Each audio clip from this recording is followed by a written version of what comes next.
안녕하세요. 새로운 꿈의 교회 안유진 전도사입니다. 저는 위로 형이 한 명 있는데요.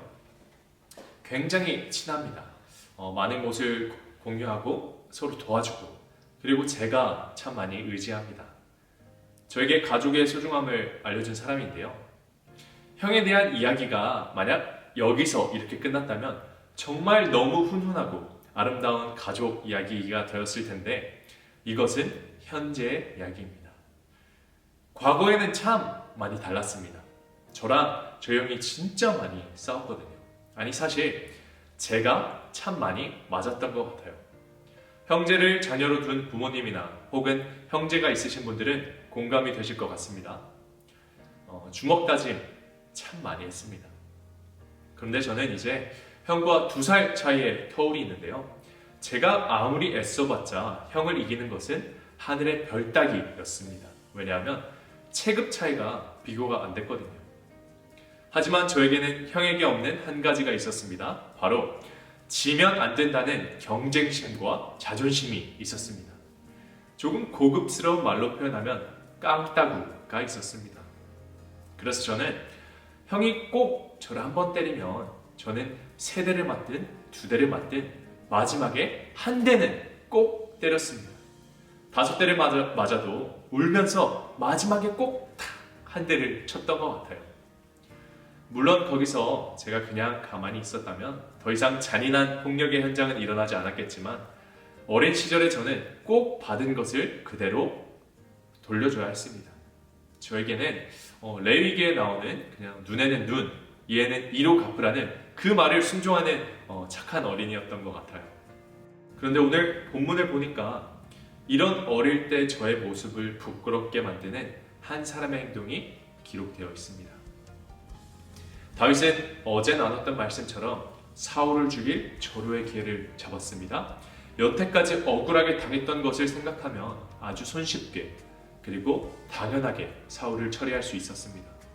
그러나 다윗은 모두의 기대와 예상과는 다르게 반전의 선택을 보여줍니다. 그는 사울을 죽이지 않고 오로지 그의 옷자락을 베어서 이렇게 말을 하죠. 나는 당신을 죽일 수도 있었지만 그러지 않았습니다. 왕은 내 생명을 찾아 해하려 했지만 나는 범죄한 게 없습니다. 라고 말을 합니다. 그러자 사울이 어떻게 말을 하죠? 이렇게 말을 합니다. 오늘 본문 17절과 18절입니다. 다윗에게 이르되 나는 너를 학대하되 너는 나를 선대하니 너는 나보다 의롭도다. 내가 나 선대한 것을 오늘 나타낸다니 여호와께서 나를 내 손에 넘기셨으나 내가 나를 죽이지 아니하였도다. 자신은 다윗을 죽이려고 했습니다. 그러나 다윗은 자신과는 너무나도 다르게 행동하였죠. 사울은 다윗을 학대하였습니다. 그러나 다윗은 사울을 선대하였습니다. 많은 사람들이 사울 앞에서 다윗은 잘못이 없고 오히려 나라를 위해서 헌신만을 했을 뿐이다 라고 변호했을 때 사울은 그의 의로움을 믿지 못했습니다.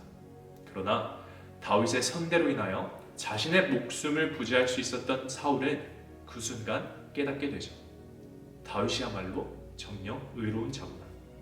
하나님이 그와 함께 하시는구나. 드디어 다윗은 사울로부터 패배 선언을 듣게 됩니다. 그것이 오늘 본문 20절에 나오는데요. 제가 한번 읽어보겠습니다.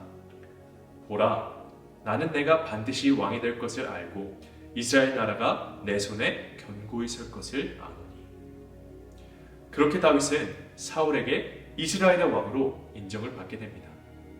그런데 사울은 사실 이미 알고 있었습니다.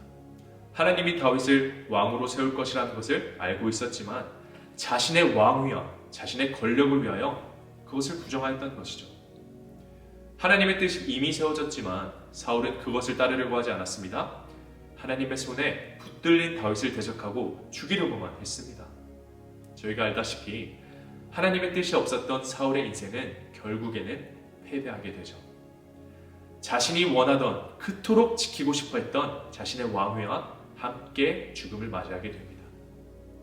오늘 말씀을 묵상하면서 저희는 평범한 사람과는 다른 다윗의 비범한 모습을 보게 됩니다. 그는 자신의 감정을 하나님의 뜻보다 우선시하지 않았고요. 자신의 상황과 환경을 하나님의 뜻보다 먼저 세우지 않았습니다. 만약 다윗이 자신이 겪고 있는 그 순간들을 육적으로 바라보았다면 다른 사람들과 마찬가지로 자신의 눈앞에 있는 것들을 보았을 것입니다. 사울의 목을 보았을 것이고요. 그자 때문에 도망자 신세인 자신의 처지를 먼저 보았을 것입니다. 그러나 다윗은 사울과의 싸움이 육적인 싸움이 아니라 영적인 싸움인 것을 깨닫고 있었습니다. 그렇기 때문에 악을 악으로 갚지 않았고요. 하나님이 주신 능력으로 그분의 뜻을 따르며 선으로 악을 이길 수 있었습니다. 다윗이 오직 하나님의 방법으로 진정한 승리를 경험하게 된 것입니다. 저는 오늘 저와 여러분들이 영적인 관점에서 세상을 살아가기를 바랍니다. 하나님의 능력을 의지하고 하나님의 방법으로 승리하기를 간절히 소망합니다. 오늘 본문을 다시 한번 살펴볼까요? 선을 통하여 영적 싸움에서 승리한 다윗은 진정한 왕으로서 거듭나게 됩니다. 그러나 그의 상황은 여전히 달라지지 않았습니다. 사울은 여전히 왕이었으며 다윗은 여전히 도망자의 신세였습니다. 그러나 하나님의 뜻이 세워지고 하나님이 함께 하시기 때문에 다윗이야말로 진정한 이스라엘의 왕으로 인정을 받게 되는 것이죠. 이 세상을 살아가는 저희도 마찬가지인 것 같습니다. 저희는 이미 이 세상에서 이겼습니다. 그러나 그럼에도 불구하고 저희의 인생도 다윗처럼 매 순간이 전쟁과 같을지도 모릅니다. 다윗은 왕으로서 기름 부음 받았음에도 사울의 시기와 질투로 인하여 오랫동안 광야 생활을 하였습니다. 그는 어떻게 해서든 해내야 했고 어떻게 해서든 살아남아야 했습니다.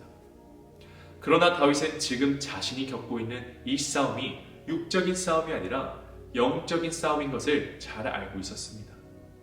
내가 살기 위해서 남을 죽이고 짓밟고 어떻게 해서든 나의 유익을 챙겨야 하는 그런 싸움이 아니라 내가 살기 위해서 하나님의 뜻을 따르고 하나님의 방법을 믿고 그분의 섭리 안에서 순종해야 한다는 것을 다윗은 알고 있던 것입니다. 사랑하는 꿈의 가족 여러분, 매 순간순간 하나님의 뜻을 구하며 살아나기를 바랍니다. 데살로니가 5장 16절에서 18절에는 이렇게 나옵니다.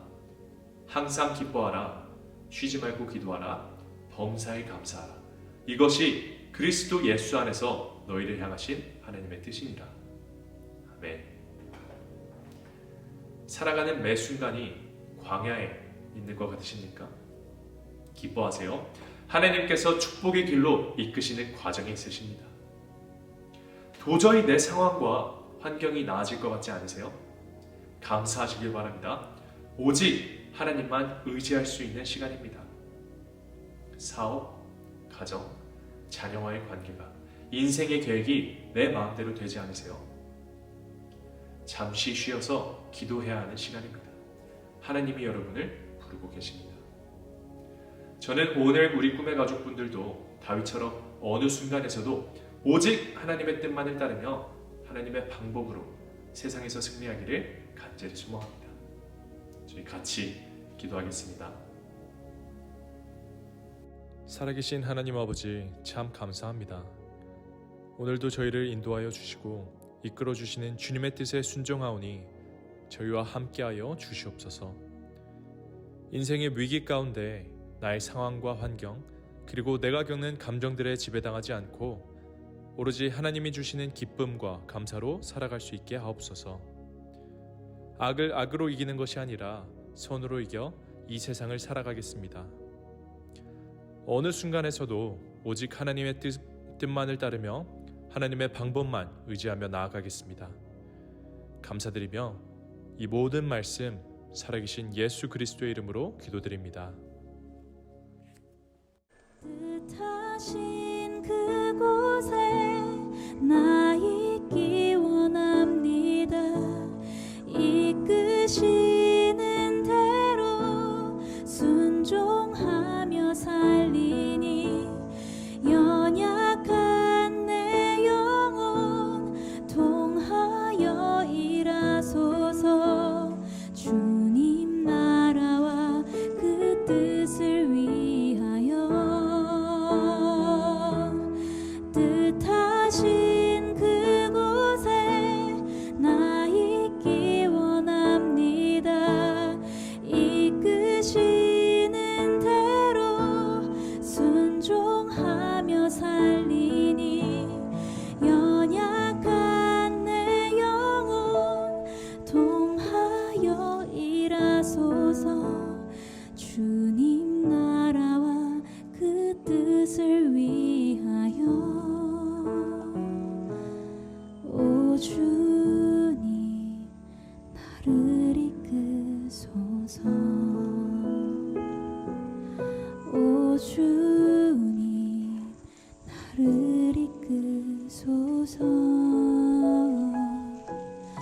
오 주님 나를 이끄소서.